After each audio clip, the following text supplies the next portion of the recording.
Punto dell'economia e delle infrastrutture con il convegno in corso a Mestre sulle nuove strategie industriali. Vediamo.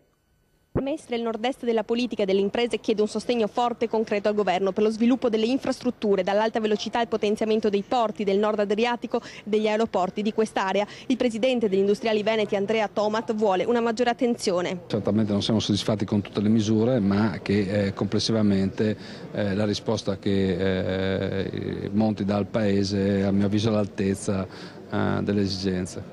E cos'è che non la soddisfa in particolare? Il fatto che non si tenga conto che noi i compiti a casa li abbiamo fatti molto e bene, parlo del Veneto, parlo del nord-est in generale, e quindi questo non si può non considerare nelle azioni e nelle richieste che si devono fare. E se Tomat rilancia la proposta di una partnership tra pubblico e privato per la realizzazione dell'alta velocità Milano-Venezia, l'assessore regionale Chisso chiede a Roma un sostegno economico per la TAV in direzione Trieste. Noi non abbiamo mai chiesto risorse finanziarie per le grandi opere, ci interessa particolarmente sul fronte dell'alta capacità e su questo misureremo con gli atti.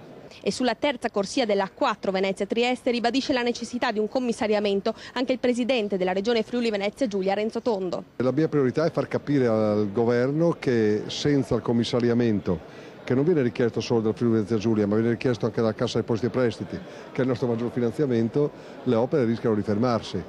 L'interlocutore di chi si sussegue nelle tavole rotonde è il ministro per lo sviluppo economico e per le infrastrutture Corrado Passera, che alla fine traccia le conclusioni del convegno. Ci siamo presi degli impegni ben precisi, quello forse più concreto, entro la durata di questo governo dobbiamo arrivare alla progettazione del tanto atteso tratto tra Brescia e Venezia, e così recuperando un ritardo che ormai si è accumulato da tanti anni per un'opera. Parliamo adesso della passione dei maestri birrai che hanno incrementato produzione.